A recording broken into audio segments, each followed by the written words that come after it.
Oh, now I can hear you. I hear the music, but I can't hear you.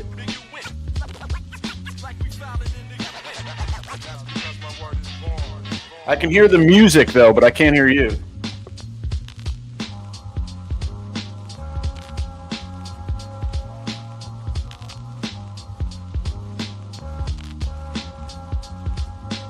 I had you a second ago. Oh, you're mute. It has a little mute signal on your screen. How about now? Yeah. Now you're good. Yeah. Well, it went to my computer audio. That's why. And then it muted me basically when I moved. Sorry about that. Well, Anyway, welcome back. We're on the row here.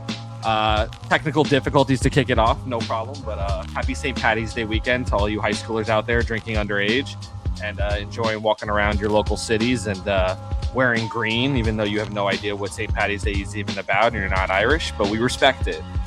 Johnny, nice to see you, bruh.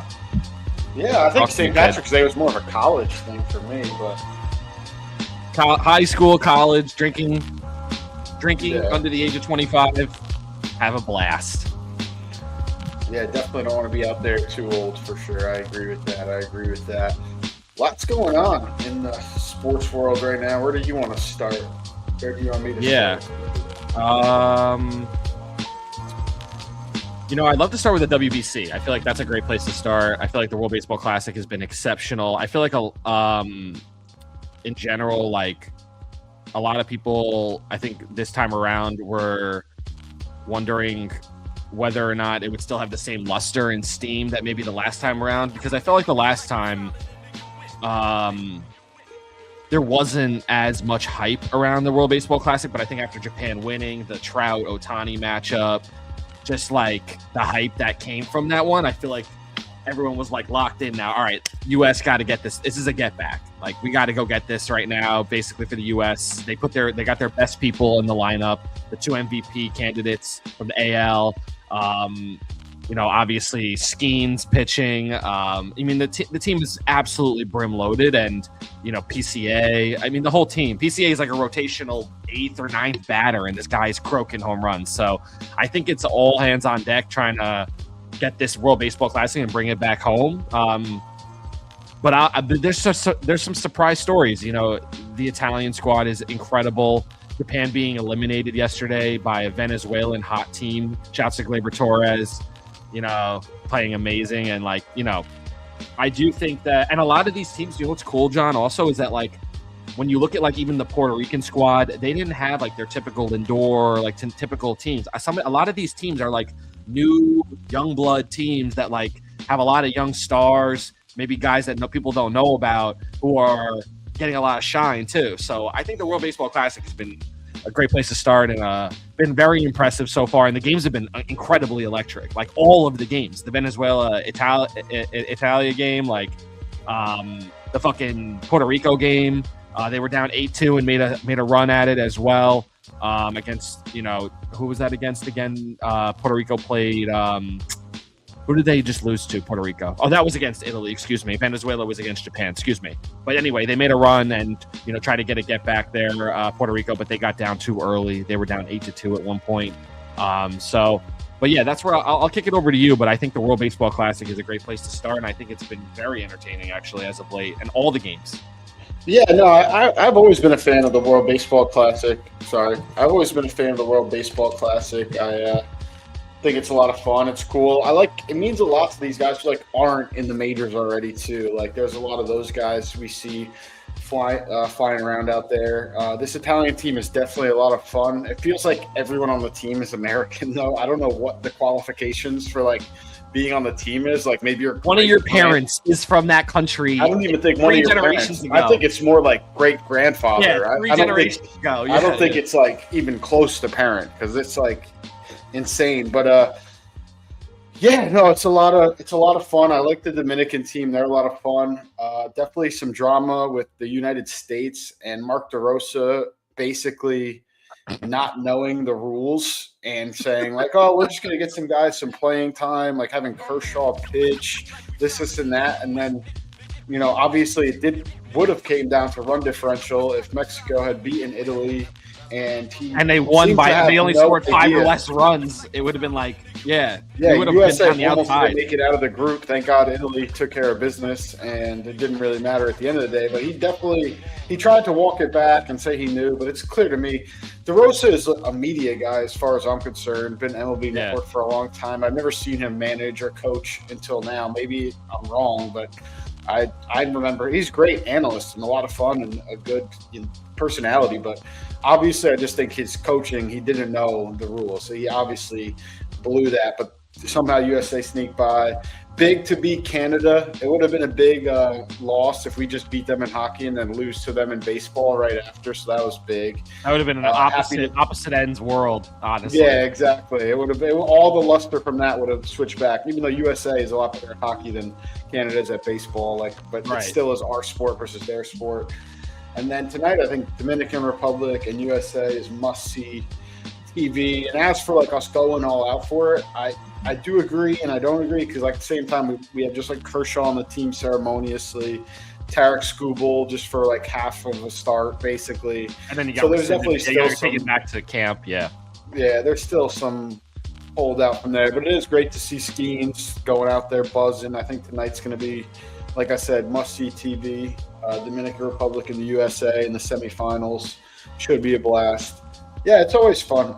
It gets me ready for baseball. I miss baseball. I'm excited to get back into the swing of things. Yeah. And then, I don't really have much to add there. Those were the big stories. Japan, like you said, getting knocked out was impressive. Pretty huge. Venezuela, but also, watching their team this year, it did seem they had a lot more non-major leaguers on the squad than the last couple of years. There was still Seiya Suzuki, Otani, Yamamoto, a couple of them, but in the field, it did feel like they weren't quite as loaded. This Dominican team probably is the scariest. I think this is almost the championship game right now. I know USA already lost to Italy, so I maybe put my foot in my mouth there, but just seems like this is the real kind of championship, this semifinal tonight. Yeah, shouts to Pasquantino. That guy's a fucking G. Yeah. He's been killing the ball. I don't really know who's going to win tonight. I think Skeens is obviously incredible, but something's got to give, obviously, when you have power bats and incredible players and the swag that these guys have. I mean, just Tatis to Soto to fucking Vlad to fucking Machado. It's disgusting. So, but obviously U.S. has their own bats and they got to show and prove. Cal Raleigh has yet to have a hit and his big moment in the WBC. I think this is a perfect game for him to put all that behind him and croak one. His big moment is sunning out a Rosarena and they're teammates on the Mariners. Literally, that was about it. The non-handshake, whatever thing. Yeah, I think Naylor was I'm going to do it. And he's like, please don't. He didn't shake Naylor's hand either. Naylor obviously took it a little better. He's he's one of the best teammates I ever had. So He's a competitive guy. But you don't want your big moment to be a controversy, if you will. Or a bad moment, like when he had the pass. I mean, thank God we won the game, but the pass ball last game gave up a couple runs. That whole thing with him, that was a big blunder when he just missed catching a curveball or whatever that was off Bednar, I think it was, and then Bednar bared down and backed him up, and it would have. I think it got him to second and third, and so they were in a position to give up 2 runs. That's what I meant to say. Excuse me. He didn't give up 2 runs. He was in a position. Yeah. He advanced the runners and made the inning into a really, really tough inning, and it was, I believe, 0 outs at that point, and Bednar pitched his way out of that. That was so impressive to see, and he's a pretty stoic guy showing some emotion. I think these are the types of things that make me happy as a Yankee fan, because Bednar gets to come back to the Yankees after having these big moments and get ready for the season. So that's exciting. So I think if you have any player on any of these teams and they have a big moment, it could spell into a really good regular season, hopefully for them for the MLB. But we can keep it moving here. I think the NFL has been pretty live too. There's been so many moves, so many things to talk about, so much change. I think some surprising moves, some non-surprising moves. We can start with the more obvious one, obviously Kyler Murray going to Minnesota on the low for the Millie. I think that's a nice pairing. Obviously, O'Connell is able to work with any kind of quarterback, I think that we know, and he can. It's weird. The JJ thing, this is what we've talked about before, by the way. The moment this guy's going to sit right now, it's over. At least on the Vikings. this is the neutering. What happens with players on teams, and then he has to go to a new place now, right, John? Like this is done. Well, I think the situation is like it's becoming weird now with like the reincarnations of careers, like we've seen Geno Smith and Sam Darnold, and now like they're trying to do it with Malik Willis for the Dolphins, and now to an extent, obviously Kyler Murray never really was like as low as Geno Smith or Sam Darnold, but pretty close. Like or Malik. Pretty close to getting benched and being hurt and things like that, and now they're going to try maybe with him. In Minnesota, and like the big reason why I'm saying this all comes full circle. Like we're saying, oh, JJ McCarthy might be done, and then it's like, oh, maybe JJ McCarthy is the next candidate to be one of these reclamation projects somewhere else eventually. So we're seeing this. We never really saw JJ be like a Sam Darnold slinging of the rock type of talent. Am I mistaken? I mean, I don't think they're both pretty high draft picks. I just think it's easy to say now, I'll fall into it too. Like, oh, I always liked Sam Darnold. I did like Sam Darnold coming out of USC a lot. I think we talked about it on the pod here. When Sam Darnold was like the backup on the Panthers, no one was like, oh yeah, Sam Darnold. Like I see it. Like he's gonna come back one day. Like I just think like so. Even with like JJ McCarthy, it also hasn't been a long time, but he's got like some winning DNA. I think that he might not have been all the way back from being hurt. There's a lot that goes into it. He might have been banged up a lot last year. I mean, even to an extent, like Daniel Jones, we talked about like having a great start to the season last year. Then he breaks his leg, still plays through it, then tears the Achilles. And now he got another big deal for, $45 million a year or something like that. So it's weird. It's like getting a lot harder to write off quarterbacks, I guess is what I'm trying to say in a long-winded way. And I'm not even sure Kyler Murray's definitely going to take the starting role. There's no way to guarantee that. We'll see what happens in camp. But it definitely is an interesting move, and I definitely think if he does end up being the starter, there's potential for him to have like a career year with Justin Jefferson, with Addison, Hawkinson. They retained Hawkinson and restructured him. Jones they retained as well. Jordan Mason's still there. Yeah, strong running game, pretty good offensive line. It'll be the best situation of his career. I think the Vikings underperformed last year given their roster. Yeah. And a lot of it did have to do with the quarterback. And it wasn't just J.J. McCarthy. Carson Wentz also played a few games, and it's obviously hard to win with, 2026 Carson Wentz, 2025 Carson Wentz. I do think Kyler's been in a tough division this is a bullshit excuse, but I think that Kyler has played in the toughest division for his whole career and never really had the squad around him. And he's had some moments, but in that playoff game against the Rams, he got ragdolled by Donald. And it was probably one of the most embarrassing performances we've seen in a long time. Just turning the ball over was nuts. But also that's Aaron Donald. So anyway. But I feel like Kyler has had a weird career, definitely a talented player. And like when he's on and can definitely make plays off schedule and all that stuff. But we've never really seen him beat the best teams in the league from the pocket and like just be a dominant quarterback from that perspective. I feel like a lot of the games that we've seen him be the best version of himself is when he's scrambling. And that only takes you so far in the NFL as a quarterback. Eventually, you're not going to be able to scramble as much as you did, and the throwing it's obviously going to take precedent here. So, I don't know. As a thrower of the football, is he top 15 player in the league? I don't know. I probably wouldn't put him there. I think a lot of his value is in his ability to be mobile, get outside the pocket. I don't think he lacks arm talent necessarily. He's a weird one to judge. Maybe accuracy, he's not quite there. But arm talent-wise, anyone who's like a top 10 draft pick in baseball and football has arm talent. I think he was like a top 3 pick, John, in both, actually. No, he was 9th in the MLB, and he was 1st. I don't know why. I thought he was like top 5, like a lottery pick, like for baseball. He was 9th. But that's still impressive. Yeah, even because I remember the press conference when he's like, I was 1st overall in football and 9th overall. Where did he? Do you remember where he got drafted in baseball? Yeah, 9th. He was 1st overall. No, which team I'm saying? Oh, Oakland. Oh my God. I'm almost positive. Okay. So he. I remember him talking about that in that one press conference where he's like, not a lot of people have done what I do. Like I get and act like people act like I don't care or I don't study. When I never lost a game I never lost a game in Texas high school football. I'm the only person to ever do that. Yeah. I won the Heisman Trophy. I was first overall draft pick. I was rookie of the year. I was the only player ever drafted first overall in football. Just because he happened to play baseball and happened to play it at the highest level, everyone was doubting whether or not he was a football player. Like, it was more just like I think it was more after the comments about like how like he needed something in his contract about having to watch a certain amount of film, and then people are like, oh, he's always playing Call of Duty. Yeah. Do you want your quarterback playing Call of Duty, or do you want him going out and partying? Like, it's almost like there's like.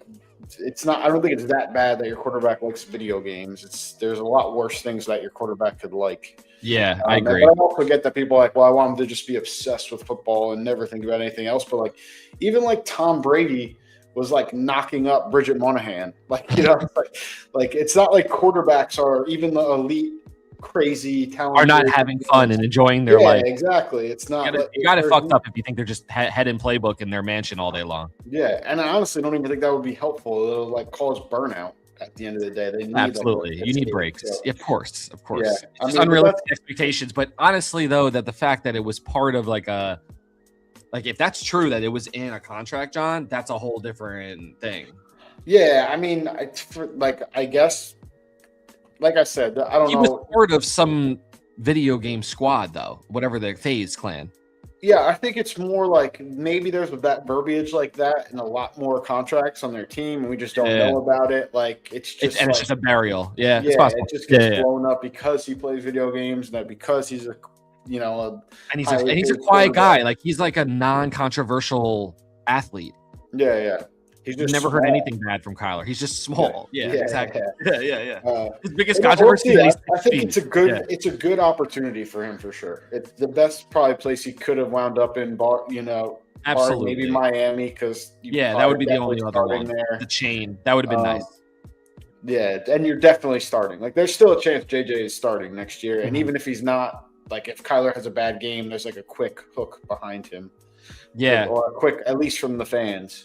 So we'll see. I think also it sets up Minnesota to try to keep the JJ train alive in some regard, and because it's only a 1-year deal, it's a rental, it's $1 million. I think Arizona's paying $35 million of it, so it's like I think from that perspective, at the end of the day, JJ is not a dead soldier. Not at all. That's what I'm saying. I think there still is. It's just low. It's just low. It's definitely low. It's not like bringing in a fucking real starter and like this guy that you thought was your starter as a rookie last year is not going to be the guy. Like, yeah, no, it's definitely like a competition now for sure.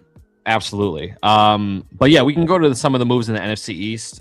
This Giants have been making some nice moves. I've been really excited about some of the things they've done with signing Mooney and Calvin Austin, and Isaiah Likely, and then Pat Ricard. I like what the Giants are looking at on offense and what they're surrounding Dart with. They still need more help on the line, but they retained Illuminor and things like that. So I like what the Giants are doing. This is like a most competency I've seen in a couple of years from them. I'd love to hear your thoughts on kind of what you think the Cowboys are doing. I like the trade for Gary. We were talking about it on the chat, pairing him with Clark again, which makes all the sense in the world when you already have Quinnen. And but you guys trade Odigizua to did you guys trade him to Denver? I forget. San Francisco. San Francisco. That's right. So overall, what are your thoughts? Overall, I'm pretty happy with the moves. Obviously, we're going from a 4-3 to a 3-4. So, like, 6'2", 280 Odigizua is kind of too small to play the nose tackle. Obviously, he's not quite tall enough to play the 5 technique or the 6 technique. Inside shoulder, outside shoulder, the tackle in the 3-4 D end, if you want to say. He can't really play the edge standing up off the corner. It just kind of leaves him where he's $20 million a year. He's a really good player in the 4-3. And now that contract looks good compared to what people are getting paid now. So we were able to get a 3rd round pick for him. I mean, it does kind of stink that it's to the Niners, who are a good team within the conference. But overall, I think it just kind of had to be done, one of those things. In terms of the other moves, I like Javonte Williams coming back. He's still only 26. Had a great season last year. Yeah. 3 years, $8 million a year. I'm totally fine with that. Pickens, I kind of would rather get a deal done, but he doesn't seem to be complaining about getting tagged, which is. I think he's chilling. I think it's like first time in his whole career. Like it feels like him and CD are like he's locked in. Like CD's got his back, you know. And even though he probably wants a long-term deal, I think he's happy to get the $28 million on the tag after those first few years in Pittsburgh. His value opposite. He skyrocketed with the Cowboys, and then he has another year to have another great season with Dak. His situation makes all the sense in the world in terms of like he'll get paid next year, but the Cowboys are over the cap right now, so I'm sure they had a realistic conversation with him, or just like we have other priorities right now. We want to bring in more things on defense. If you can just hang with us for a year, and then we'll get you paid. Like just and then just bringing in some secondary help: Kobe Durant, PJ Locke, Jalen Thompson, solid. Vet. I like Durant a lot. It's a good signing. Yeah. And then Thompson. Jalen Thompson. He's a good run defending safety. Definitely helps us in the run defense, which you need help with, especially in the secondary. So he's been with Arizona his whole career. Flashy. Nothing too crazy. Aubrey's coming back, which is nice. Yeah. But we gave him the restricted free agent offer, so other teams can try to overbid us, but then we can match it. So we'll have Brandon Aubrey back, which is nice. I'm happy with the Cowboys moves. Nothing splashy, but we have 2 first-round picks, and we kept both of them. So I think we're going to have to make moves in the draft and draft well to kind of fill those last couple spots in. Yeah. But other than that, I'm pretty happy. I thought Trey was on his way. Honestly, I feel like there was. I feel like that whole situation. That was obviously a dupe, right? They duped Trey into like Baltimore. There was something. Yeah, wrong, I mean, we could get into the Crosby situation. I do find it odd. I mean, maybe like we talked about, I'm being a little bit of a conspiracy theorist, but he's obviously going to fail the physical. He just had surgery, and from what I understand, the imaging is sent to the Ravens from ahead of time. Raiders beforehand, and not just the Raiders. A bunch of different teams saw it.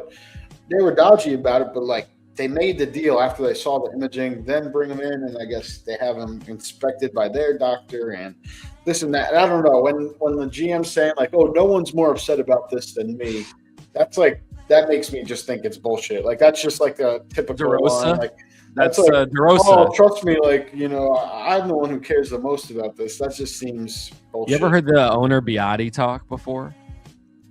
Is that his name, Biotti or Biotti? I think his last name is, or something like that.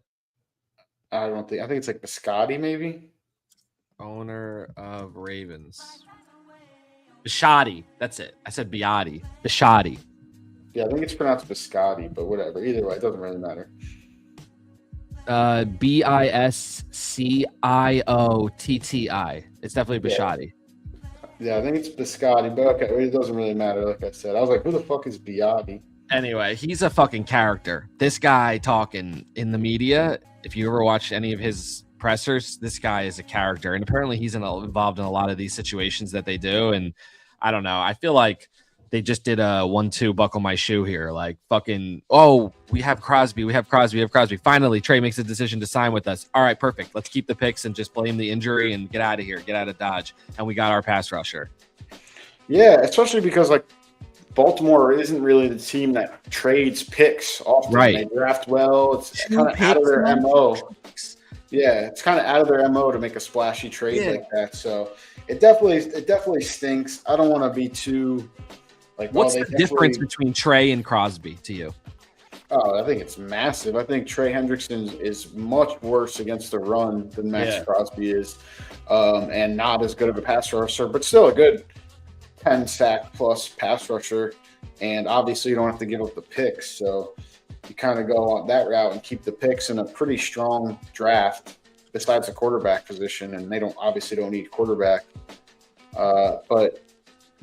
And I think Trey Hendrickson is going to be motivated. I think he's been unhappy with the Bengals the last couple of years and now has a chance to kind of stick it to them in the same division.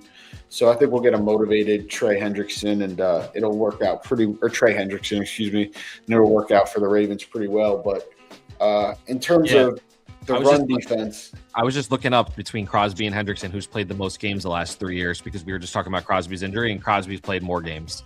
Oh, yeah. Well, Max Crosby never wants to not play. That's kind of why he got fed up with the Raiders. He played injured. He never missed time. Like, he doesn't – and then they kind of made him sit out this year, and that, pissed him off. Like, he wants to play every single game, even if he is hurt. I guess that's why also the medicals are weird, because he's been such a durable / I'm going to play even if I'm hurt player. 100%. So it's like, even if the medicals are bad, it's like, I'll take an 80% Max Crosby over 97% of the league. So it's a weird spot. But the Raiders are chilling now, dude. I mean, I feel like he got blessing in disguise, maybe a little bit here. Got some pieces coming over, Quay Walker, whatever, pairing him up with his boy Dean. You got you got Stokes coming back there. You got Teron Johnson traded for. Teams got. I think Jalen Naylor's a sneaky, really good signing for them. Tyler Linderbaum is probably the best center in football. Yeah, bro. These inside linemen are getting paid. Running backs are seeming to get paid again. Obviously, Clint Kubiak just got Sam Darnold going into the Super Bowl. I feel like whoever they draft at quarterback, they'll probably be okay. It's gonna take a year, but they're gonna take Mendoza for sure.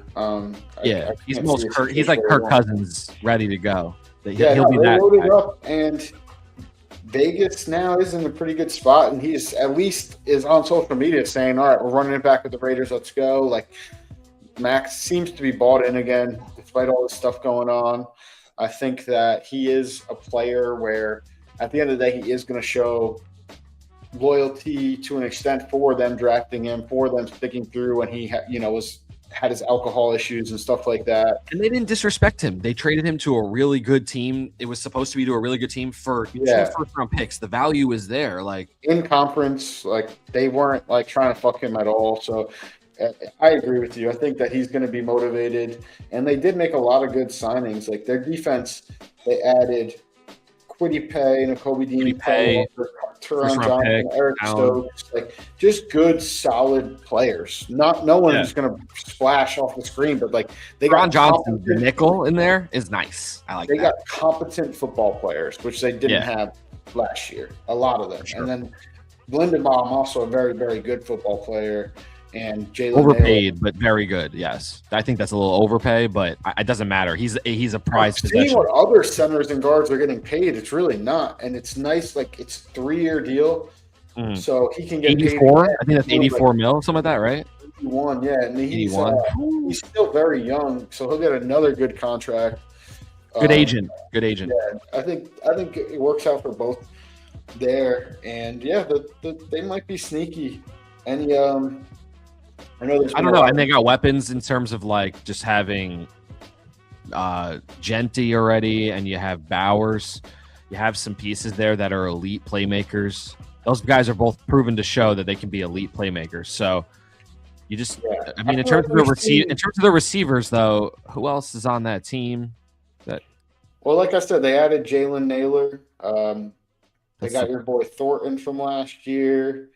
Obviously, they gave up Jacoby Myers in the middle of last season, so he's gone. I'm trying to think. I mean, they don't have much for sure. Yeah. Just a couple of rookies from last year. Now, Jalen Naylor, they're going to have to probably go out and draft some receivers. Somebody.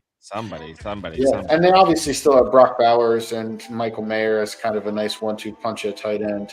Yeah, that's true. I mean, they're a good team. They need more offensive line help to protect Mendoza.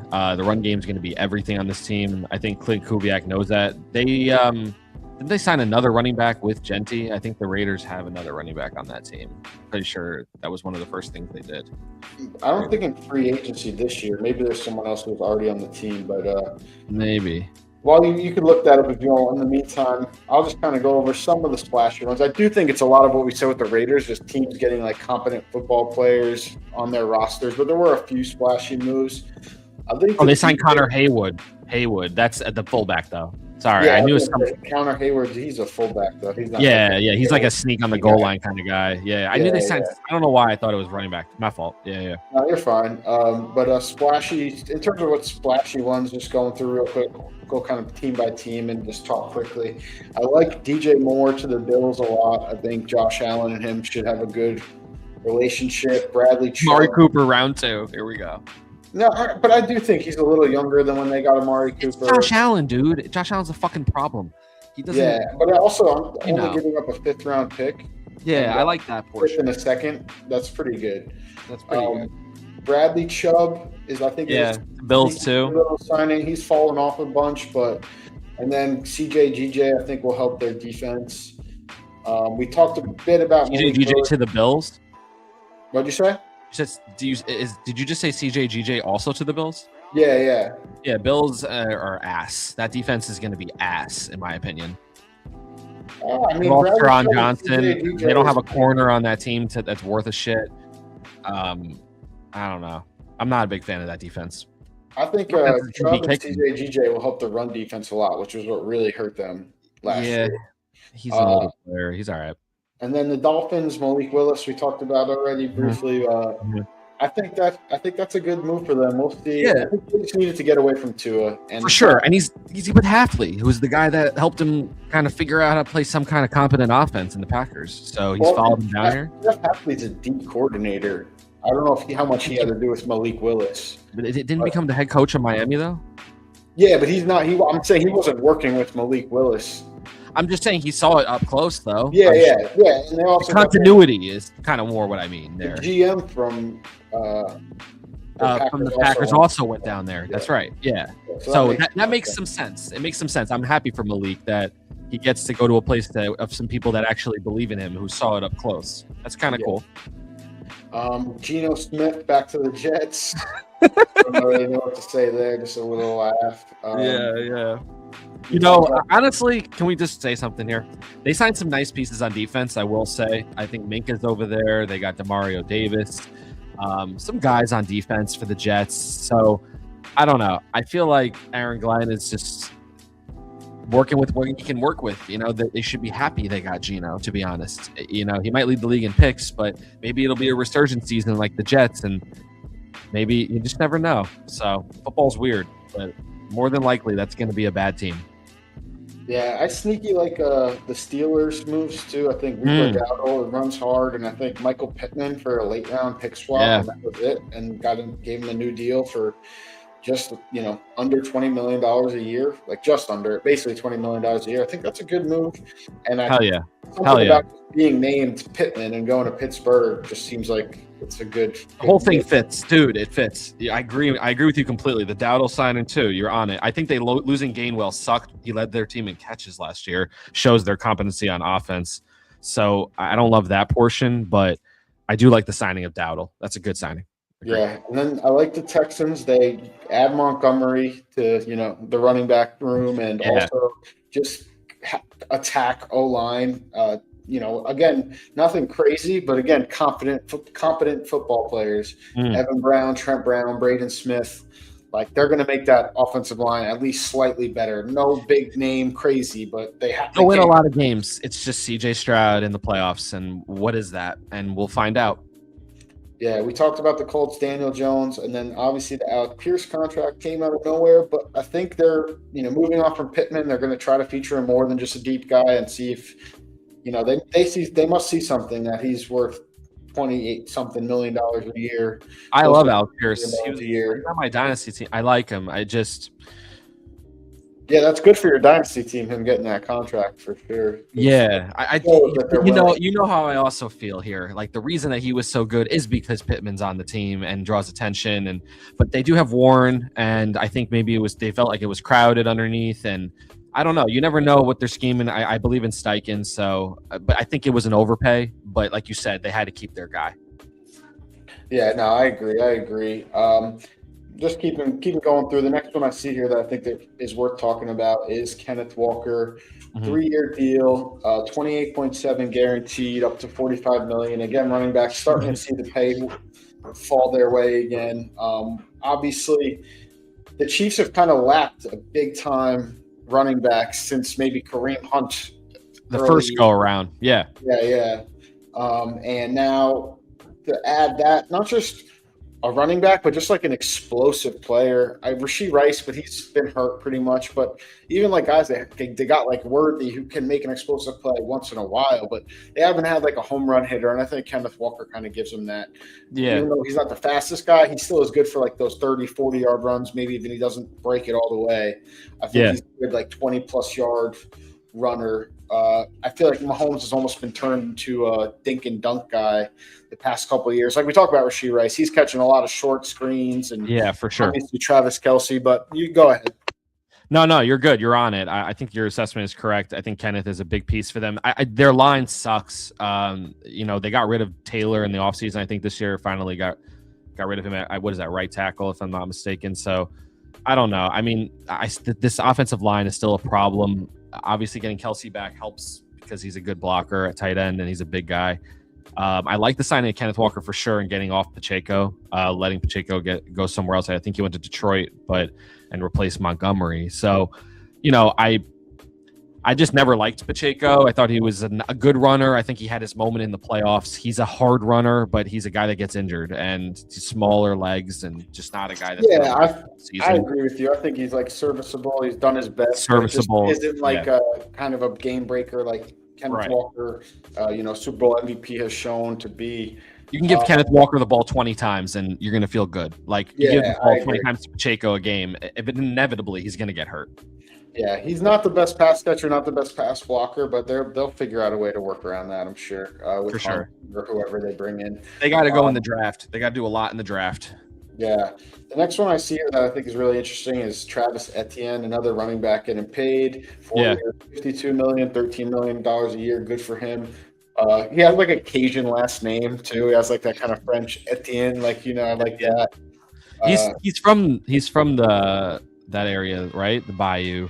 I know he went to Clemson, so I'm more thinking like the Carolinas, but I could just be totally wrong. I don't know where he went to high school or whatever. I'm like 90% sure that was the reason he chose there because that's where he's from originally. Oh, that's nice. Yeah, we see him. Yeah, Jennings, Louisiana. Like he's like a real Louisiana boy. Yeah. Yeah, like I said, he has like that Cajun last name and everything. So I think he'll be a big boost there. Another team who hasn't had a good running back in what feels like a long time. I mean, Kamara, but a good, like almost true running back, like in between the tackles. And even Kamara's another guy that gets hurt when you give him the ball too much too, and he's incredible. Another guy who's more of a pass catcher, tweener, if you will. I mean, and then the other thing that was interesting to me, and obviously we could talk about the McDuffie trade. We talked about it briefly off the air, but it just is the most perfect trade. Both teams' philosophies coming together. Yeah. The Chiefs being like, we build up these corners and we trade them. We saw it with LeGarrette Sneed, now Trent McDuffie, and then the Rams being fuck them picks. Beautiful trade for both teams. And then you see Sneed get released, and he's on the market right now. I mean, and then also Jalen Watson from the Chiefs. Yeah, I mean, the Rams really improved. Rams big fleece. Their corners massively, and then get Cameron Curl back as well. Just a big win for them. But I got a proclamation to do it. I think a 1-year deal for Tyreek Hill to the Rams is coming. I could see that. I could definitely see that.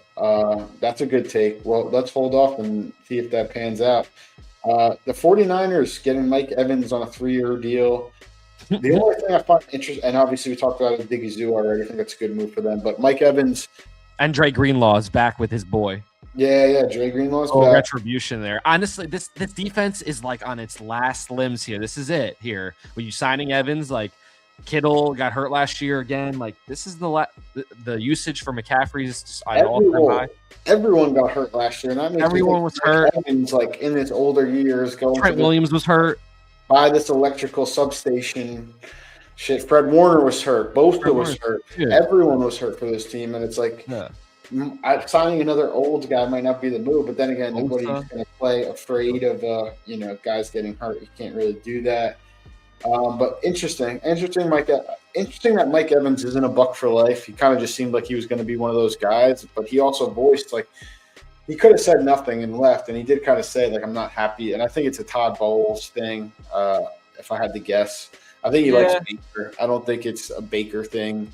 I think maybe when Liam Cohen went, he probably didn't like that. He probably would have preferred Liam Cohen taking over for Bowles than be, traded or not traded, just, signed to another team. So I think he just kind of got frustrated over the last few years post Tom Brady, and was just like, whatever, I'm out.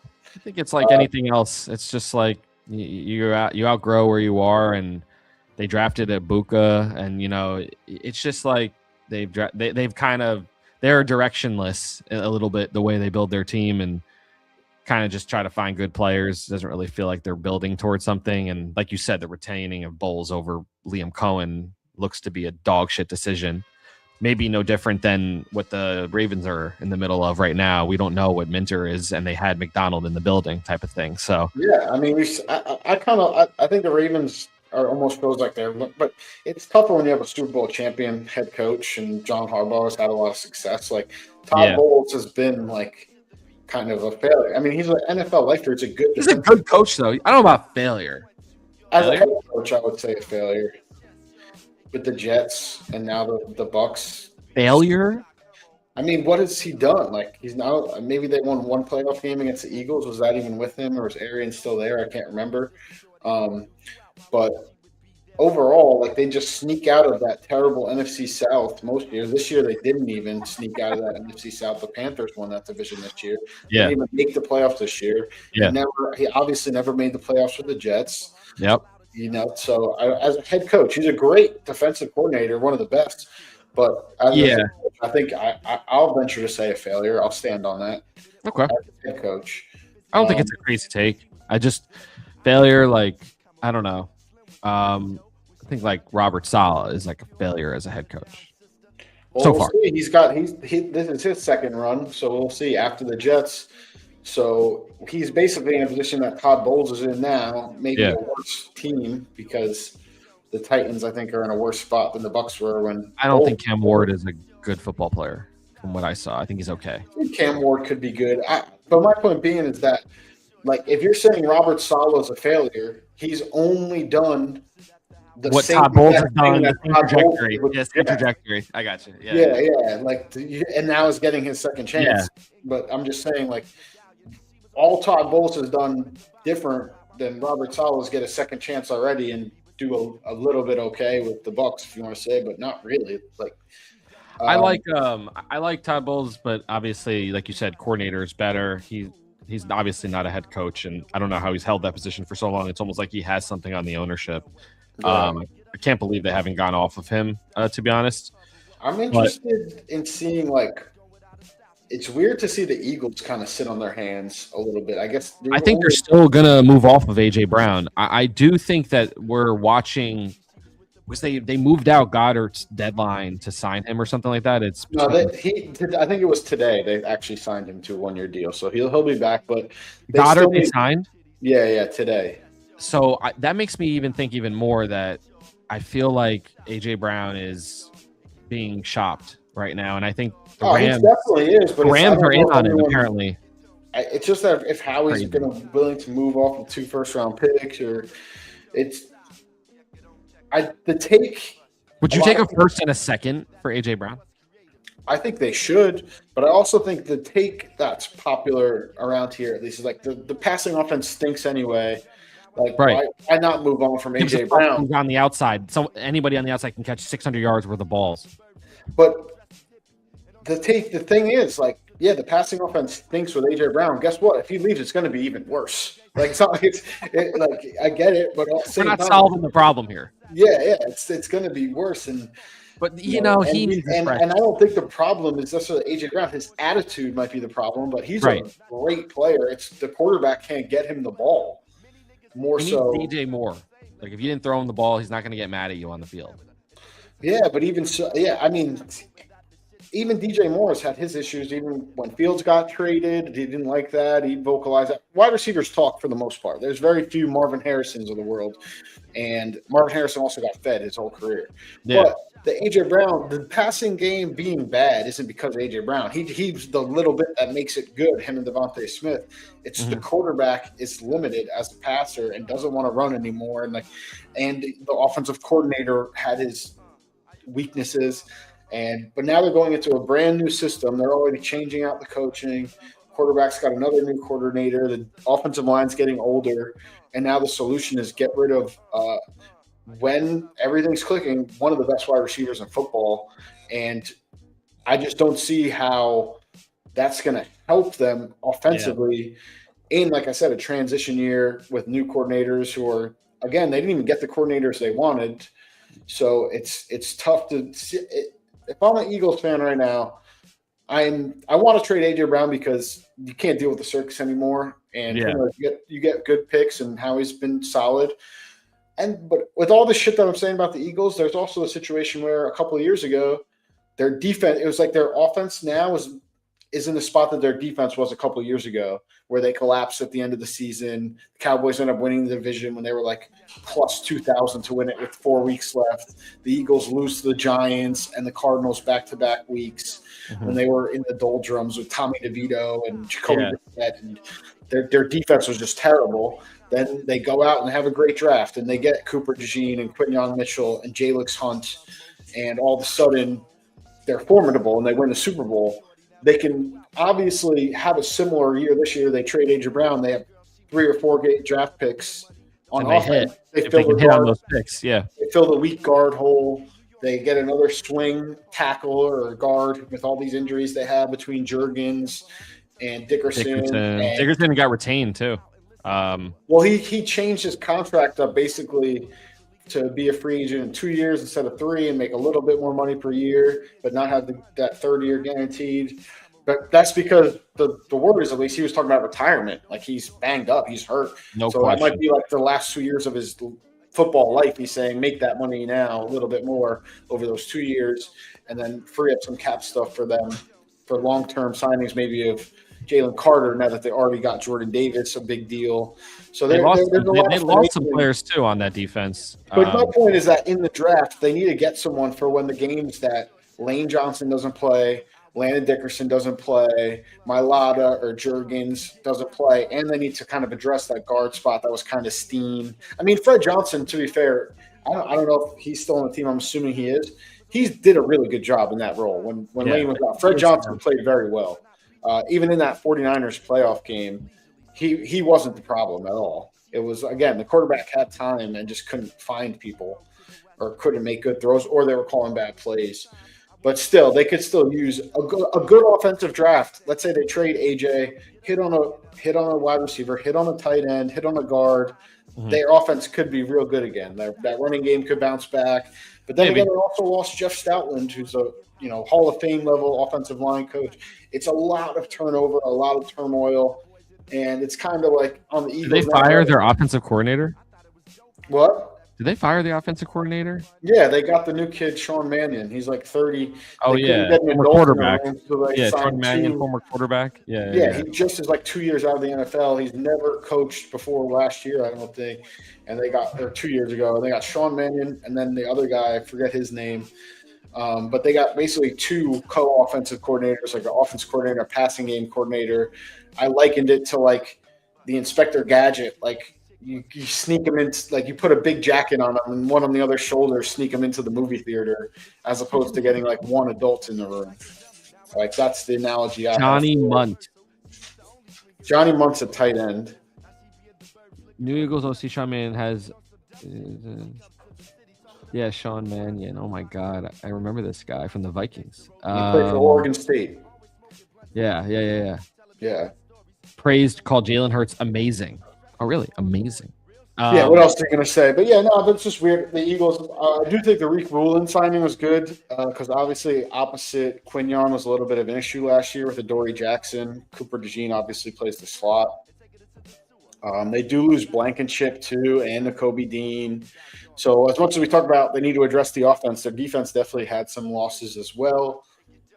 So they're in a weird.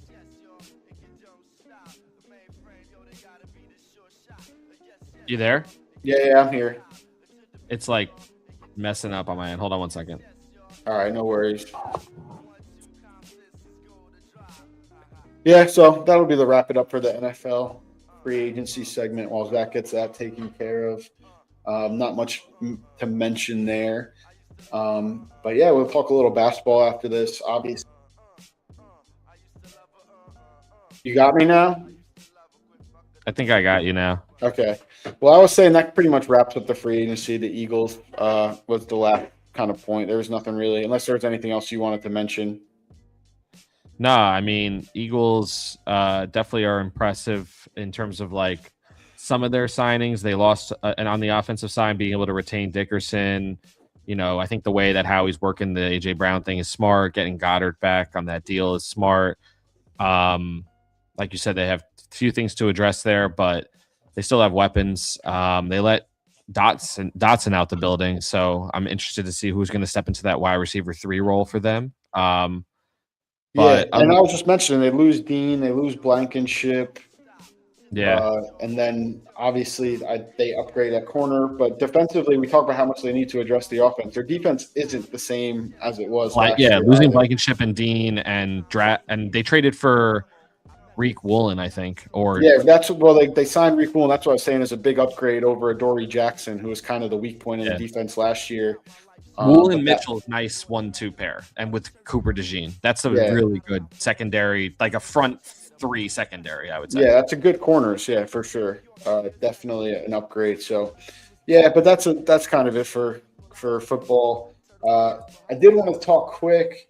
Basketball. Bam Adebayo, the 83-point game the other night. Get into it.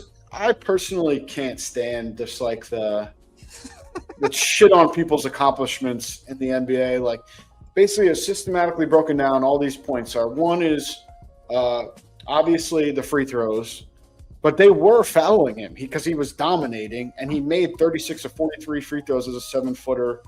You watched the fourth quarter of that game? Did you watch the first quarter of that game? Because that's when he scored the most points in any quarter. So what is he supposed to slow down in the first quarter? No, he had 31 points in the first quarter. That's the most points the entire game, and per quarter.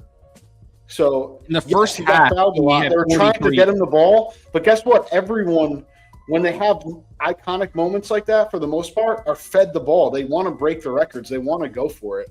I don't see anything wrong with that. All I'm saying is this. Here's what I'll say. The first half was unbelievable. I think he had 43 in the first half, actually. Yeah, he had 31 in the first quarter. Yeah, he's a psycho. 43 in the first half, 31 in the first quarter is insane. We just got to take a second to appreciate that. That's insane. Especially for a guy like Bam, who doesn't really hit threes at the frequency of like a Kobe, other guys maybe that have scored a lot of points in a game, or even Brunson had 61 with only 6 free throws in a game because he can hit threes. So it's unbelievable from Bam. And he wasn't really like, the free throws weren't glaring in the first half either. He was hitting buckets. So I'm sure at halftime they were like, hack this guy. Like, this is the only way we can stop him. In the second half, third quarter felt like a genuine quarter. When you watch the fourth quarter, though, between his game and the 81-point game with Kobe, it wasn't like they were just featuring him. It was like deliberate basketball on purpose to extend possessions and get him the ball, type of almost Bush League type of basketball is the word I would use, versus what you would watch in the Kobe game. That was my only problem. Like you said, I think the accomplishment stands, and it's impossible.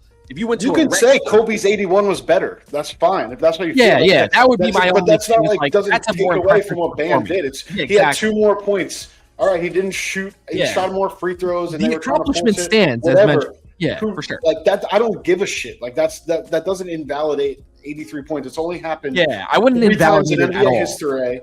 Yeah, we're just talking semantics right now. I don't care that it was the fucking Wizards. 81 other games the Wizards played this year. So no one has fucking 80 points. Again, he had the most points in the first quarter out of any quarter. Yeah.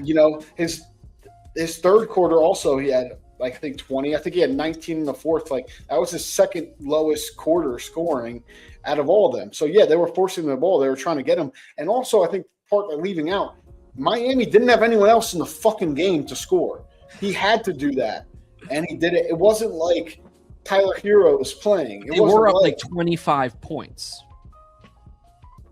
All right, but again, I don't mind guys chasing accomplishment. It's not like we've never seen this before. David Robinson was battling Patrick Ewing for the scoring title in the fucking early 90s, and he got 71 points in a game, and they were giving him the ball to try to get him the scoring title.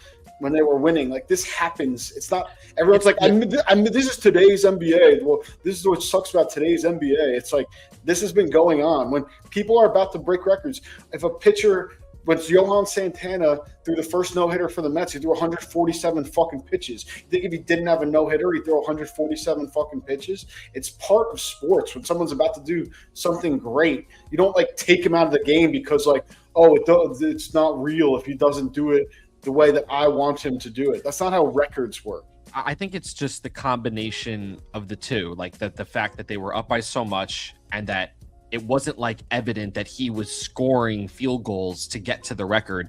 It was like his team was pushing him to the record, is what people say. That's what I believe the consensus is. And that's the same thing that the Mets did with Johan Santana, and the same thing that the Spurs did with David Robinson. And if it wasn't Kobe, who was second before this is a way smaller fucking story. It's just that he has a legion of fans, deservedly so, that are like, Kobe's so much better than Bam Adebayo. He shouldn't be passed by Bam Adebayo. But again, he had 83 fucking points. What are we talking about? Like, it's not like, even let's say his team pushed him to get the last 10. He had 73 before that. What are we talking about? And I get they're winning by a lot. The start of the quarter, just also like start of the fourth quarter up 15 points, not up 100. 15 points. The other side of it is like, John, I hear you, and I'm agreeing with you that the accomplishment stands, and that I think that people blow things out of proportions. But if you look at the splits in the game, like, he's shooting like 40% from the field, like 75% from the line, or 80% from the line, whatever it is, and it's like 80, shooting 85% from the line is a 7-footer. That's fucking awesome. And That's then incredible. 29% from three. Like, his splits from the field of actually shooting regular baskets. I don't think he was only 40% from the field either. I think it was more like 46. Like, he was like 20. He was like 20 of 42 or something like that. Let's see. Bam. 20 of 50 is 40%. Let's see here. I'm going to look up the splits. Let's see here. I don't know. I mean, listen, I think you said you just looked it up. What do you mean you don't know? I said I'm looking it up right. I'm looking it up right now. I'm just talking in the background while I'm looking it up. 20 of 43, 46.5%. Okay, so not 40%. That's 20 of 50 is 40%. And honestly, 83 points on 46 shots is better than Kobe. I think Kobe took 43 shots. 43 shots. 43 shots. I think Kobe took close to 50 shots in his 81-point game. 83% less free throws, but let's see 81 Kobe's. I think he's probably shooting a higher percentage than 46, obviously. But again, he's hitting more. He's more of a 3-point threat. There's just so much. 28 of 46. Yeah, so only 3 more shots from the field and way better shooting percentage. Oh, that was only in the second half. Oh wow. What was his totals then? Oh man. Like, if you're as a team shooting 46.5% and he virtually scored, close to 80%. Yeah, no, that was right. 28 of 46. Yeah. 18 but my of point about line. Bam is that shooting 46.5% from the field, if you do that as a team, that's considered good. And he's scoring 3/4 of the team's points in the game and shooting 85%. Like I said, the record stands. I just said the fourth quarter was bothersome a little bit because of them being up by so many points and the way the offense was kind of setting it up for him and like deliberately missing like free throws to get him more possessions, or like deliberately fouling to extend the game and stuff like that. Like, that stuff I don't like. But I do agree that the record Lakers stands. won by 18 against the Raptors that game. They were down in that fourth quarter though. Before all that. Is that true? Because I have the box score open, so I'll give you a chance to take that back if you're not sure. I believe they were down in that game. So they were losing in the fourth quarter and they won by 18 points? I think they were losing at least in the second half. They were not losing in the fourth quarter. The second half is what I said. No, you said the fourth quarter. I was guessing. Yeah, so you were wrong. Were they losing in the top? They were not losing in the fourth quarter. They won by 18 points. Were they losing in the third quarter? It looks like they might have been losing in the third quarter, but they were winning going into the fourth quarter. By how many points? 25? No. But neither were the Wizards weren't losing by 25 going into the fourth quarter either. What was the score there? It was 15 points going into the fourth quarter. And it looks like the Lakers were up 6 going into the fourth quarter. So a closer game, but they still won by 18 points. But it's 9-point difference going into the fourth quarter. Both easily, you could come back and lose those games. It's not like the game was over going into the fourth quarter for the Heat. I got no problem. I think I got no problem with Bam and him getting 83 points in a game. That's incredible. I think if you went to a YMCA and got 83 points in a game, you'd be a fucking hero, let alone the NBA. So I got no problem. Like I said, I just think the style of basketball at the end of the game was a little bush leaguey. And if he gets there genuinely, great. But the idea of like deliberately fouling to extend the game and all this different shit, missing free throws deliberately to get an extra possession, like I didn't like all that. That's all I'll say. Yeah, I mean, I'll stand out. I don't really have a problem with that. I think if you're close to history, you're allowed to chase it. Like, I agree with him being in the game and chasing it. Genuine chase is good. Yeah, I don't have any problem with that at all. And it's not like Bam's like, yo, go do that. The teammates take their own prerogative and do that. Like, I doubt Bam was curating them doing whatever they were doing to extend the game. He's not that kind of He doesn't guy. give a fuck. Like, he's probably just like, just get me the ball as much as you can. If it happens, it happens. If it doesn't, it doesn't. Yeah. Like I said, I think That's people who are like, anyone who's like trying to take away from it, I just think that's just like, you could stop being miserable with your life. Like, yeah, it's an incredible feat, and we can still have fun and understand that both sit in their own right of being legendary performances. And yeah, okay. If you want to say Kobe's 81, either one of them are number one all time anyway. Like, I'm not gonna like fight you that the 81 is more impressive, but it doesn't make it like Bam's is bad or fake or indecent or not genuine. It's just, I think it's insane to say any of those things. And again, like, I guess the last point I'll have on it is like 10 years from now, no one will fucking care. It'll just be he had 83 points. Like, no one's going to be like, oh, I remember like they were fouling and this and that. Like, I don't know. A lot of the 43 free throws is a shit ton. But he was getting fouled, and he was making his free throws. Like, that's part of basketball. I don't get why it's like because he made a bunch of free throws, it makes it bad. 43 free throws for one player in a game is a lot. But they were fouling him. Like, I agree. Like, there's no. Like, I don't even care if they're fouling him. That's a lot of free throws. Yeah, but I'm just saying. That's 10 free throws a quarter. First off, making 36 of 43 free throws. That's a lot. It's fucking impressive. Again, no. His ability to make a lot of them is very impressive. 10 free throws on average a quarter, like 10.5 free throws on average a quarter. It's fucking nuts. If he was shooting 75% from the line, which is still really good for a big man, he doesn't break the record. He scores 70-something points in a game. Yeah. He's a legend still. Yeah. Yeah. But I'm just playing like the shooting 36 of 43 as a big man is fucking really good. 85%. Really good.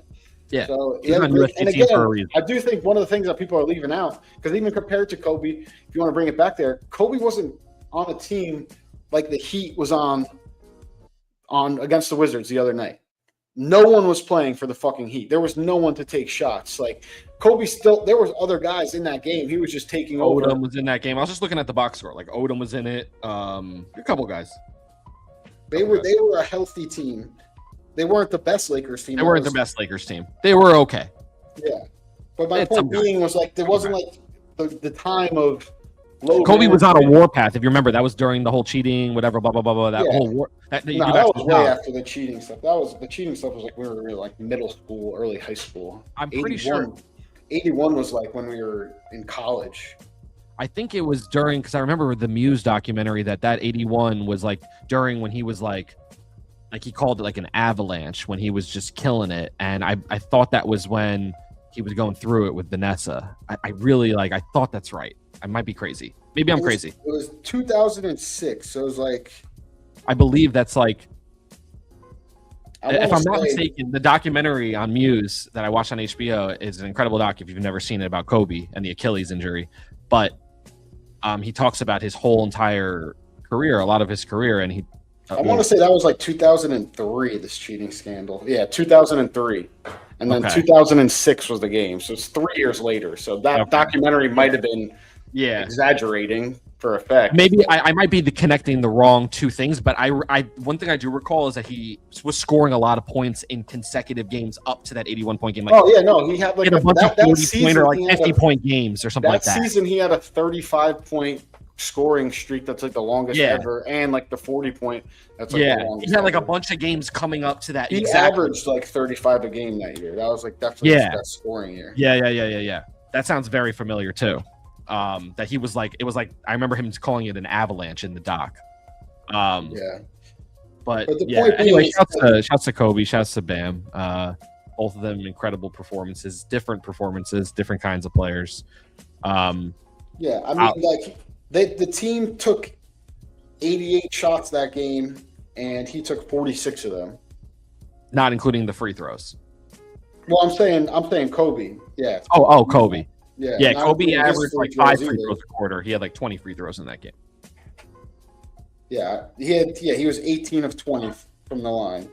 Yeah. So, I mean, that's half the amount of free throws. Guy would have broke Wilt's record with the same whistle. Yeah, but he wasn't getting fouled, Shaq. It's not the same whistle. Kobe wasn't getting fouled. I don't believe any player has ever been hacked so much to get 10.5 free throws a quarter. I've never seen that. Even Shaq. I watched the replay of all of the fucking fouls. He got fouled every time. But like, you can't call the foul every time. I guess they did. There were plenty of times he probably did get fouled and they didn't call it too. The Wizards were What do you want him to do? I saw one in the fourth. You want him to miss the free throws on purpose so he doesn't break the record? Like, what do you want from him? I just, it's just a lot of free throws. That's all I'm saying.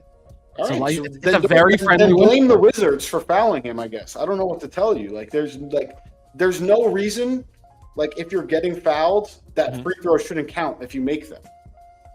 No, they should. I don't agree with the idea that you should blow the whistle every time there's contact, even if they're fouling him every time. Like, you got to let some shit go. 10.5 free throws a quarter for one player is nuts to me.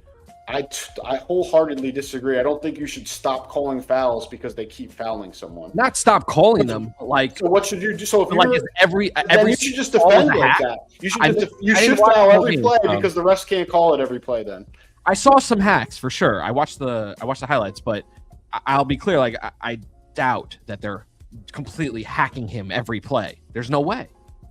That's real. You're saying you doubt, but like, this is like when you're like, they were losing in the fourth quarter. You don't know. You're just guessing. I'm just guessing.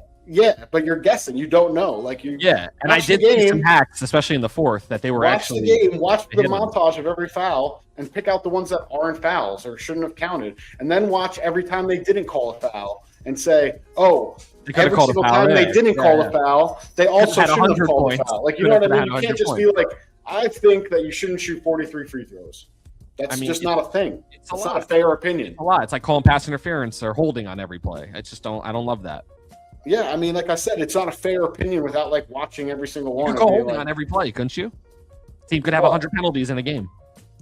You could call holding on every play, I guess, but I think they just know if it's inside the framework of the jersey, it's okay. If they start tackling, I'm just saying, as a ref, you have the obliged. You could you are in control of what you do, so you can throw the flag and say what you saw, and it could be ticky tack and bullshit, but you could throw it, right? You could. I think, you could technically, but there's also, like I said, it's not the same thing. So if a guy bumps you with your chest in basketball and it's a block, you could call the foul, or you could let it rock and not call 10.5 free throws a quarter. I'm not saying that he's not getting fouled. We agree that if they call the whistle and it's a tight whistle, you got to play within the confines of what the refs are calling. So then my point is, if you say like at a certain point you have to stop calling fouls, why wouldn't every team just ruin the NBA and play defense like that and just foul every play and just the refs don't call it? The refs don't call it, so you just keep fouling, and know they're not going to call it, and now you just take away this player's ability to score because you just foul them every play because the refs aren't going to call it because they should let it go at a certain point. I do agree that there are refs, depending on each refs different games, so refs differently. So I think there are some refs that let it go, and physical contact is more allowed, especially like I feel like in games that I've watched with the Knicks when they play in the mud in years past, and they play much more of a physical brand. The refs seem to kind of let it go versus maybe some of these other high flying teams. That's a different argument. What you're saying. That's what I'm talking about. What you're saying with the Knicks is over the course of a game, you see it's a physical game. Knicks Pacers, both teams are playing physical. You call it consistently both ways. Yeah, agreed. That's different than saying at a certain number of fouls, you just can't call them anymore. That's what I'm talking about, though, John. What I'm saying, a certain number of free throws should never be hit for one player. That you like, and there's also levels to even that physicality. It's not like they call 0 fouls in those Pacers Knicks games. There's a level of foul that you have to call. I'm saying my argument is literally exactly what you're describing, which is that each refs games differently. So the ref that was reffing the Heat Wizards game, I'm not saying the fouls are illegitimate. That he's not calling fouls. That's not what I'm saying. What I'm saying is each refs differently. So it's part of the player's job to understand that, and the Wizards to understand they're calling a tight whistle. Don't hack. I don't even think the calls were necessarily tight. I think the Wizards were intentionally fouling him. I saw them with my 2 eyes on the highlights. There was one that he got hacked in the fourth quarter that was so obvious. It was towards the end of the fourth, and it was off of like an offensive rebound. He goes across the lane, and they just obliterate him. And they were grabbing him by the shoulder. They were grabbing by the shoulder. Yeah, one of them looked like a flagrant, and they didn't call it a flagrant. They just called it 2 free throws. It looked like he pulled him down. So I saw plenty of hacking in that game. That's why I'm saying the free throws, the calling of the free throws is not like all illegitimate, excuse me. But I do think that whoever the ref is that is calling 10.5 free throws a quarter for this player on average, that still to me, even if it's happening, like it's like, in my opinion, the ref that would hold on every play have the right not to call the foul. It wasn't 10.5 per quarter. It's the Wizards changed their strategy because he got 31 in the first without a lot of free throws. We can't stop this guy. We have to foul him, and they fouled him. And that was their strategy. It wasn't like we have to get Bam Adebayo 10.5 free throws per quarter. You think it was a hack-a-bam a little bit, like a hack-a-bam? Yeah, well, it wasn't a hack-a-bam because he wasn't missing his free throws. It was we cannot stop Bam Adebayo without fouling him.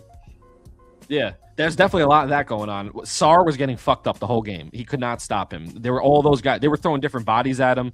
No one on that team. He was having a performance of a lifetime, and I think people taking that away from him is just like bullshit. It's just, he had the game of a lifetime, and now all the people talk about, oh, wasn't as good as Kobe's. Oh, he shot too many free throws. Oh, it's just like played within the confines of the rules and got 83 points. I mean, say what you want about anything else, and like you said, the semantics are the semantics for guys like us that know a little bit more intricacies. But at the end of the day, it stands, and he had a hell of a game, and scoring 83 points, like I said, in any kind of game, let alone a fucking NBA game. Like, you have got to be kidding me.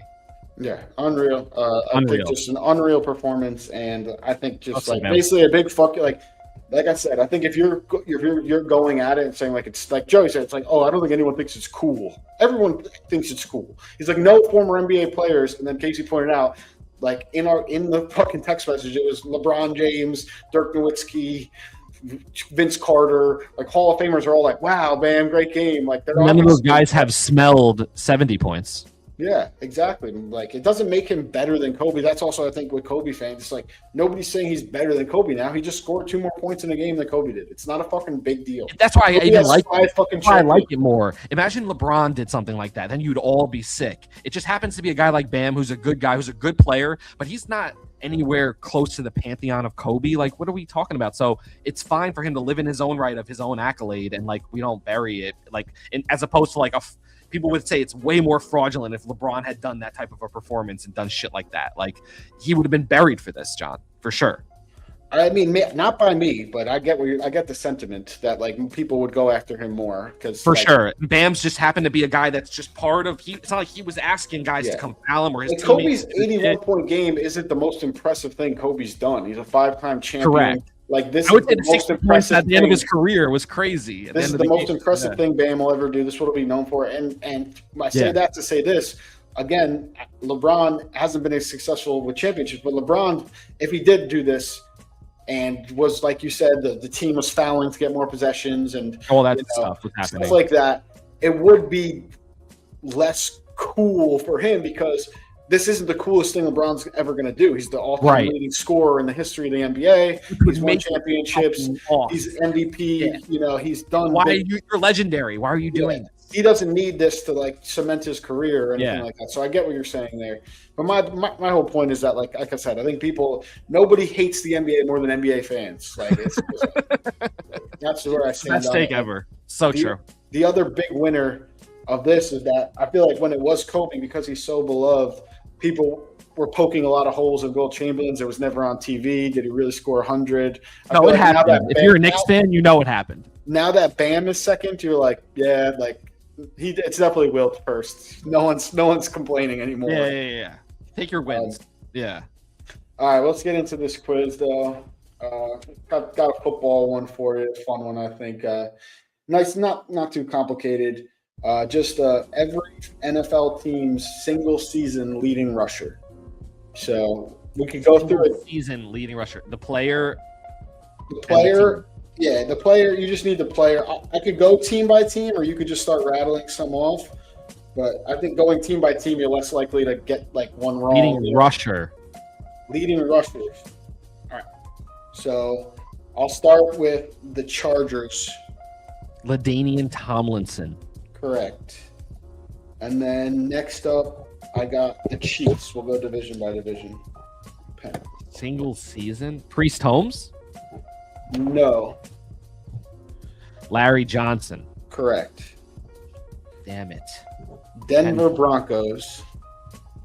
Terrell Davis. Correct. I fucked up.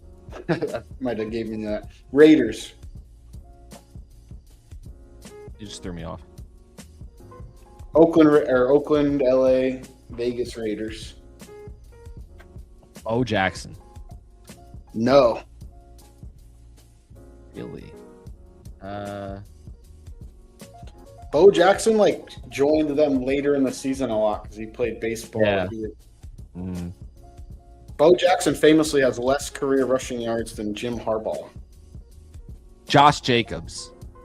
No, good guess though. Really? What the fuck?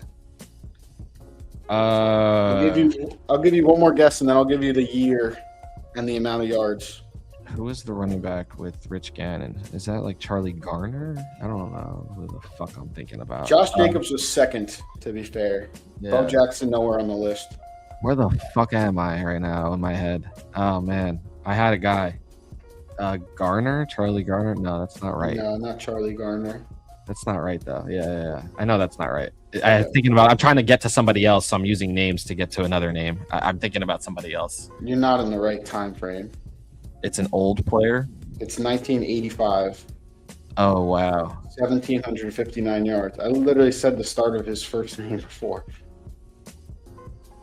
I don't think I heard you. Okay.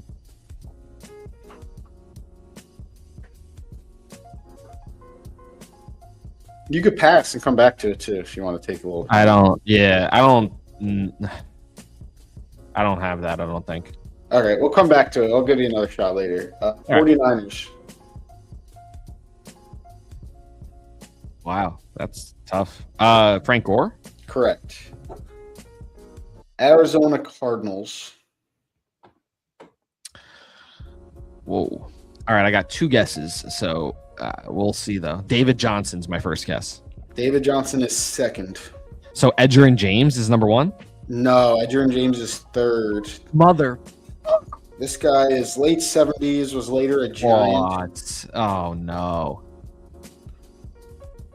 I got 2 and 3. This is ass. But they're like significantly less 2 and 3. They're both in the 1200s, and this guy was 1600. Whoa. Is this guy a known name, or is this just like a one year? Like I said, he had really good years. He had a solid career. I would say he's like one of the most underrated running backs. He also, like I said, he played with the Giants in the 80s also. Otis Simpson? You had the first name. Otis. Oh, my God. Otis Thorpe? Otis Smith? Otis. Oh, my God. I thought it was Simpson for some reason. That's throwing me off. Otis Thorpe? No, not Otis Thorpe. Otis. Yeah, he's a Super Bowl champion with the Giants. Yeah. Fuck. Otis. I can't think of the last name. Jeez. Otis Anderson. Anderson. All right, next up we got the Seahawks. Marshawn Lynch? Really? No. Oh, it's Sean Alexander then. Correct. Yeah, I should have known that. That's pathetic. He led the league in rushing. Yes. The Rams. Todd Gurley. No. No. Marshall Faulk. Yes. No. No. I'm This is out. the single season record for anyone ever to play football. This is this player on the Rams. What? Single season record? Steven The Jackson? single season rushing record of all time. I don't know why. I don't know. It wasn't Gurley. It was Steven Jackson. No. Who are these people? Rams? Oh. Dickerson. Fuck. Yes. God damn it. That was a bad one. I tried to get it to you early because I was like, Yeah. I said what? Like I probably said number 2, 3, 4, 5. I'm an ass. or Yeah. it might be Dickerson a bunch, but whatever. Jeez. Looks like this list only has each player on one time. So, Titans, Derrick Henry. correct. The only Shouts to Eddie team with two 2,000-yard rushers. Shouts to Eddie George. No, Chris Johnson. CJ. Oh. Good But name. Derrick Henry had more though, so you already got it. So don't worry about it. Okay. Colts. That's Edger and James. No. What the fuck? Colts. Not Edger and James. Maybe some random player that played with Johnny Unitas. Let's see. Incorrect. Yeah, okay. Definitely Joseph didn't play with Adai. Johnny Unitas. Joseph Definitely not a Adai. random Oh, player. Jonathan Taylor. Jonathan Correct. Taylor. Oh my Yeah. god. I'm ass. Jags.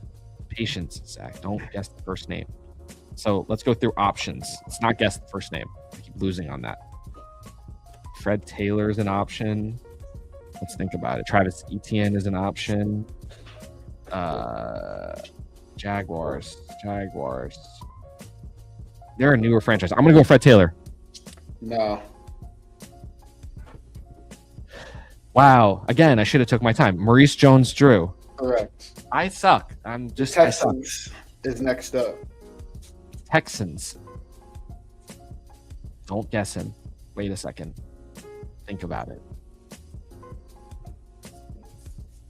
Arian Foster. Correct. The Saints. This is one of two that I didn't know. I knew everyone but two. So this one's really hard is what I'm trying to say. I think I could give you 100 guesses. You wouldn't get it. If you want to try, you can, but it's not ones you think. It's not McAllister. It's not Kamara. It's not Bush. It's George Rogers. Yeah, no idea who I knew that him is. from college. He was a Heisman Trophy winner at Nebraska. Oh, wow. The more you know. Cornhusker. Yeah, but I didn't, like I said, I didn't get that one either. So. Mark Ingram's not on that list either? I mean, he might be on the list somewhere. But, No. no, he isn't. It's George Rogers, Deuce McAllister, Deuce. Ruben Mays, Dalton Hilliard, and Ricky Williams. And Ricky. Shouts to Ricky. Yeah, because I remember I guessed Deuce McAllister because I know he had that one big season. Yeah. With 16,000 yards, but George Rogers had 1,674 in 1981. Yeah. So next up is the Falcons. Bijan. No. Really? Michael Turner or And they went to- Warren? No, not Michael Turner, not Work Done. When they went to the Super Bowl with Chris Chandler, Yeah. they're doing the Dirty Bird. He was like the pioneer of the Dirty Bird. Had an amazing year. Was like carried the offense basically. Wasn't work done. It's what the fuck's his name? With Algie Crumpler. Who was the running back on that team? It's probably before Algie Crumpler. This is 98. That Super Bowl I'm talking about. Sorry, not the Patriots one, obviously.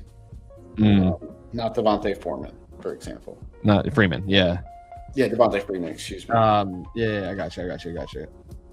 Oh man, that's. I'm going to say it and you're going to know the name, but I pulled it out of my ass. I remembered this team pretty well. Give me a second. Yeah, you're fine. It was Dion on that Falcons team. No, Dion was earlier in the 90s before he went to the Cowboys and the 49ers was on the Falcons.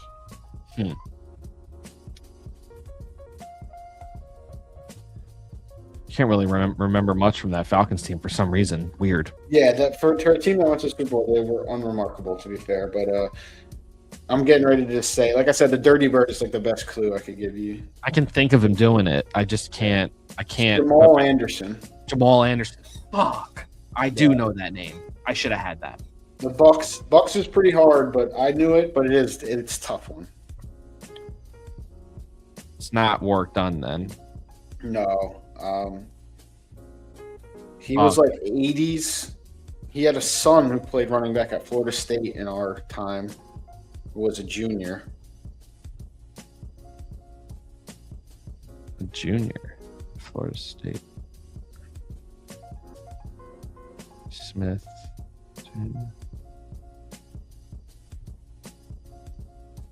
I don't know. It's James Wilder. That's just like one I know from just like playing trivia and stuff. Wow. That's Bucks? Yeah, Bucks. James Wilder, 1984. He had 1,544 yards, one of the lower totals on here. Who's number 2 on that list? You know number 2. Dunn. No. Wasn't not on the list. You know number 2. Think about it for a second. On the Bucks? Yeah. Lenny? No, he's not in the top 5. You know, he had a monster game one game in this year. Like one of the best fantasy games ever. Just died. Oh, Doug Martin? Yeah. He's number 2. Good clue. Rest in peace, right? Yeah. Panthers. C-Mac? No. Then D'Angelo Williams would be my guess. Another one of those, don't guess the first thing that comes to your head. My MO. Cowboys. Ooh, Emmett? No. So it is Zeke. No. Not Zeke either. What the fuck is Zeke? Emmett's 2. The guy that played with before you guys gave him to the Eagles and he was shit. Oh, what's his name? Oh man.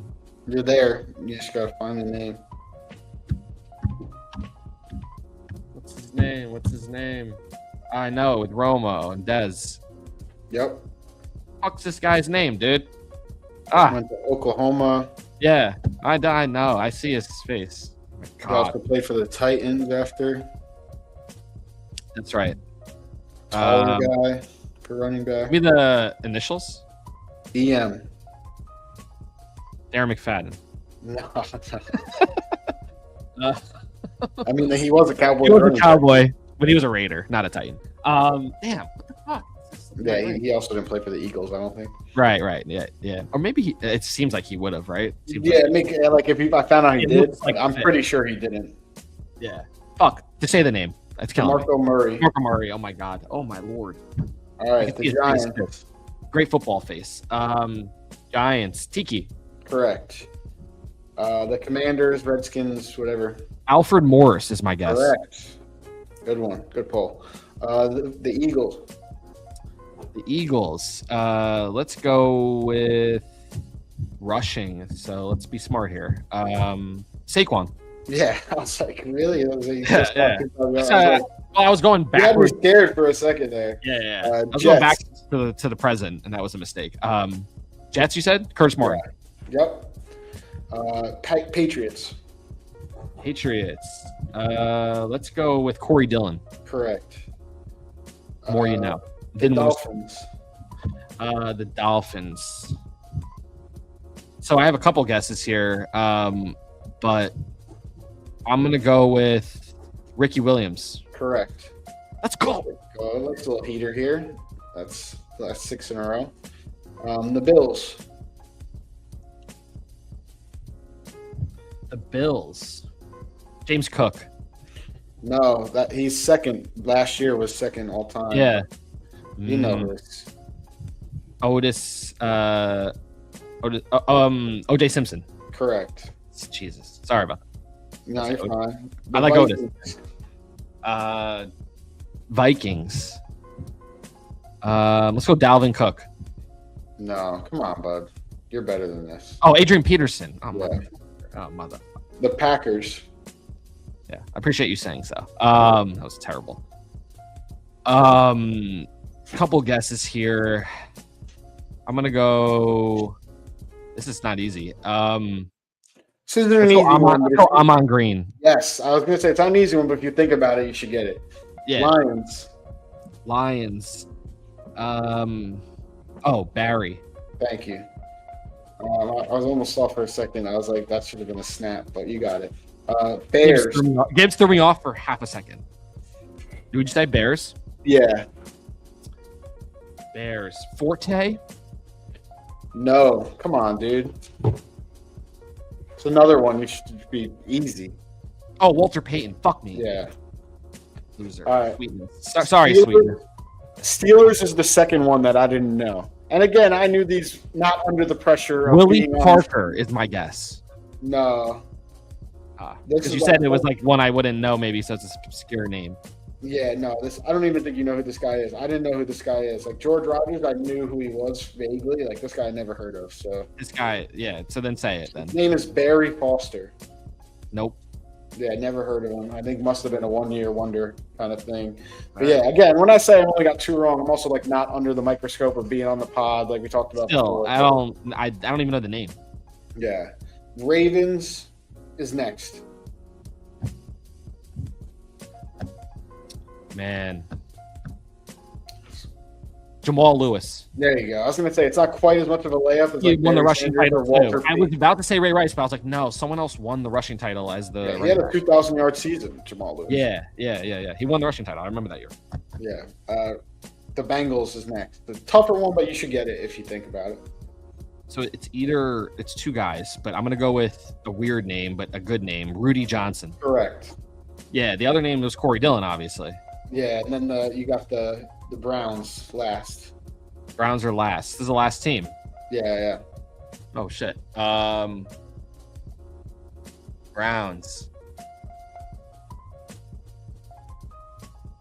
There's like a big old school name, I feel like. Yeah, because you got to think they were bigger, then the Ravens took over, then they came back, and they got their history back, but they haven't really been good since they got their history back. Yeah. Who's that old name? Somebody. Syracuse guy. I can see it at the Hall of Fame. I feel like I feel like I he saw usually wears like a militant hat. Yeah. Oh man. Yeah, he's one of the greatest football players of all time. Jim Brown. Yeah, there you go.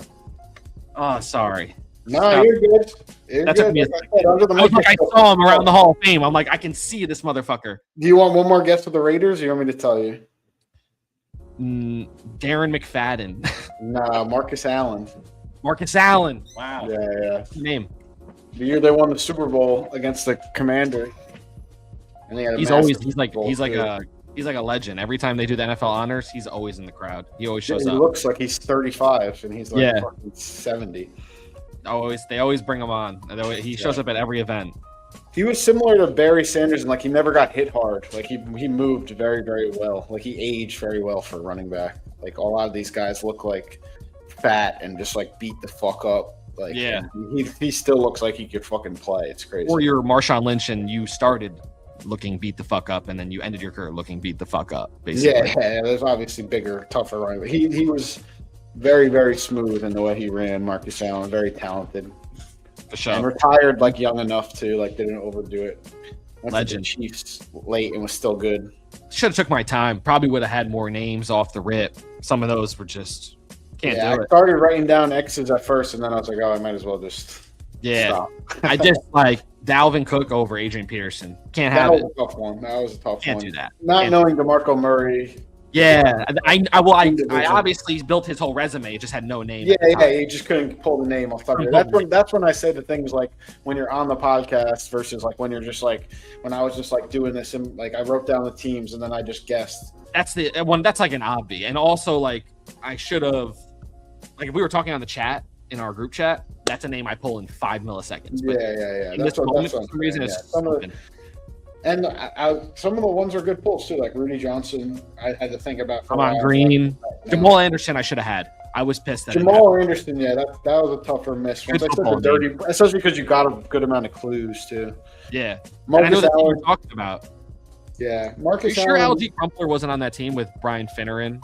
He might have been. That was '98. I feel like Algie Crumpler was still at Michigan State then, but I could be wrong. I'm looking him up right now. Brian Finneran is a great name, definitely. Yeah. I'm telling you, I remember that team. That's why I should have had Jamal Anderson. Yeah, no, Algie Crumpler was drafted in 2001. Okay. I want to say out of Michigan State, but I could be wrong. Oh no, Dan North Carolina. Big glasses. Head coach, 14-2. Wow, what a beast team. Yeah, Dan Reeves. Yeah, they were good that year. That was, but their offense was carried by Algie Crumpler. I mean, not Algie Crumpler, by Jamal Anderson. Yeah, All right, brother. I'm trying to remember who else was on that team. I'm just looking it up right now. Terrence Mathis. Oh wow. Yeah. And Chris Chandler was the quarterback. Yeah. Chris Chandler, Steve DeBerg. All right. Well, Ray Buchanan. Wow, what a name. Anyway, Row 26. We'll be back next week. Good luck to the USA tonight. Go fucking ape shit on the DR. Let's get it done. Hey, let's get it done. USA. All right, y'all. I'll talk to you, bro. Peace.